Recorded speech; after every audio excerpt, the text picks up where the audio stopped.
how I focus my shots. Hello, welcome to this week's video. I feel like I need to bring up my energy somehow and I don't know how. So, for today's video, I just have a little something I want to say, I guess, something I want to share. I have my journal here and it's just something that God told me to share because I guess maybe someone really needs to hear this. What I want to say is that it's okay to feel sad sometimes and you don't have to feel guilty for it. Just always remember how good life actually is and don't stay dwelling on the negative forever.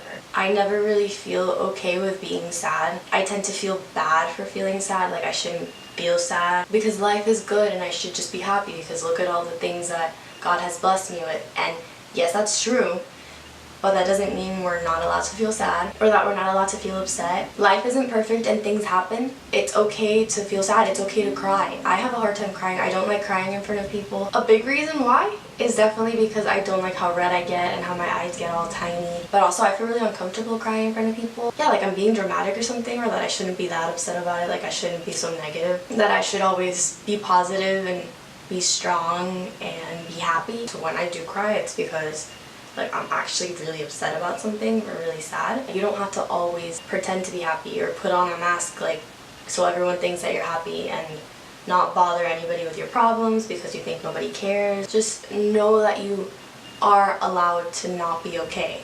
It's okay to not be okay. As much as that phrase is used, it's true.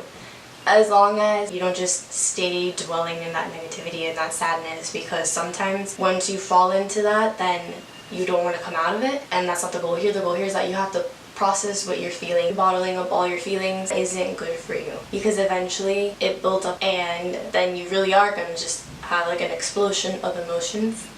You just start feeling really conflicted and overwhelmed with emotions and you're almost not even sure exactly what you're feeling, who you're mad at, why you're upset, why you're sad. It's just everything all at once. You're going to feel even worse. You have to face what you're feeling, work through it. I don't always necessarily want to talk about why I'm upset, so I just don't tell people that I'm upset, and then eventually I'm just not upset anymore. But that's not the right way to handle it. I try to just be strong and like not cry, but the reason why God brought this up to me was because this week that just passed, Sunday, I actually got sad and I didn't want to admit that I was sad. As the day went on, I was feeling really anxious and stressed.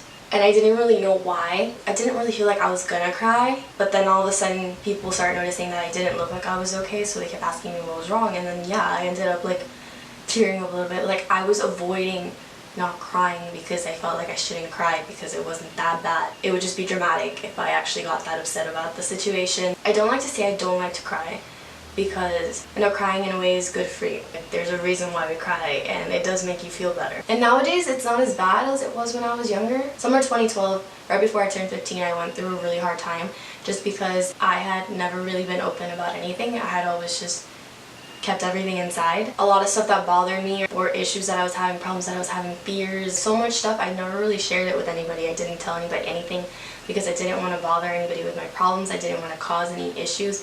If everybody was happy, I just wanted to make sure everyone was still happy. I didn't want to be the reason why people got upset, or I didn't want to be the reason why a happy moment turned into like a sad moment. I wouldn't want to be the person that brings something up that isn't a happy topic. If I saw my mom was having a good day, I didn't want to be the reason all of a sudden she had to listen to me be upset, because then I know that would make her upset because she's my mom and she cares. So if I wasn't happy, then she wasn't going to be happy either. Or when she was going through a hard time, I didn't want to give her any more reasons to be sad or to be mad. I always wanted to cheer her up. I always wanted to help out. I didn't want to cause any problems or issues or rock the boat, and I just didn't say anything. And summer of 2012, when I was 14, almost 15, I got really overwhelmed. It was a really strong feeling of guilt and fear. All of a sudden, I just felt like I had to tell someone everything. I started venting to my mom about everything ever. I started feeling bad about everything that I had ever done. Like I was saying sorry for so many things, and I was just telling her stuff that had happened like 4 years ago just because I hadn't told anybody and it was bothering me still. I just kind of exploded and I felt really bad. My mind was like controlling me and making me feel bad about everything. I felt like such a bad person, like I felt like a really bad daughter. I didn't do what I was supposed to do, so like I felt really dumb for that because I knew better than that. I mean, I'm a pastor's daughter and my parents teach about this kind of stuff all the time.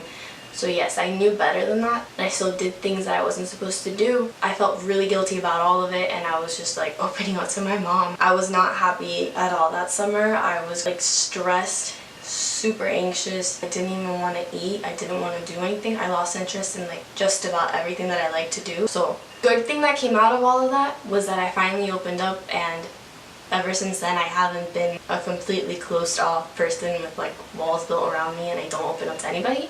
That's not me anymore. That doesn't mean I don't struggle with that. I'm not as open as I wish I was, at least not all the time. The bad part was that for almost 15 years of my life, I was completely closed off, and by the time I finally like opened up about any of my problems, it was bad. It wasn't in like a healthy way.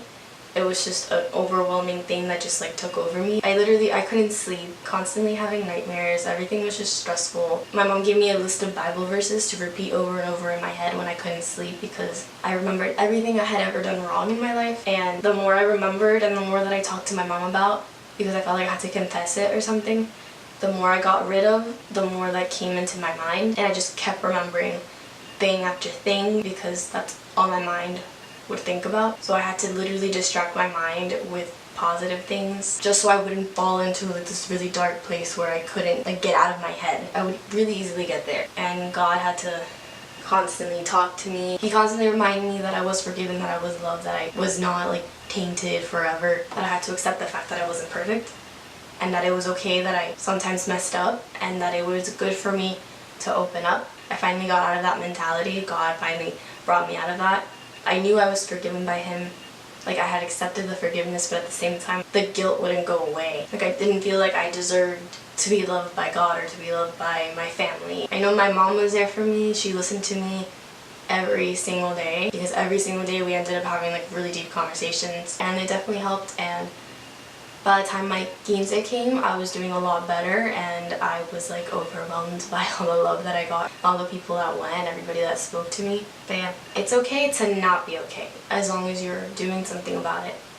It's actually better to accept the fact that you're not okay than be in denial about it, making everybody else believe that everything's fine so nobody thinks anything's wrong. We as human beings are really capable of making people think we're happy when we're not. Just by smiling and laughing, everybody thinks you're happy. Up until a point. We can't hide it forever because eventually everything does come out. Accept the fact that you don't feel happy. Process that and deal with it, face it, and then don't stay there. Just remember to still continue to see the positive things in your life, all the ways that God has blessed you. Even if it's easier to focus on negative things than on the good things, there are more good things in your life. Last week, there was actually a lot of awesome things that happened, and this one negative thing is what stands out to me the most. Then I remember the other stuff and I'm like, oh yeah, no wait, last week was awesome. Like a bunch of stuff happened. I had a lot of fun. God blessed me in so many ways. I can accept the fact that I was sad and upset about what happened, but not focus on that. Focus on the good things that have happened. Things are going to happen in your life that are going to make you upset and sad, but that doesn't mean that now your life is sad. Instead of feeling disappointed in myself for being sad because I should always be happy, I can just accept the fact that life isn't perfect, I'm not perfect, and it's going to happen. But also believe the fact that I'm going to get through it, and then I'm going to be okay and I'm going to be happy again. Don't focus on the negative, but you are allowed to not always be happy. Be honest with yourself. Yeah.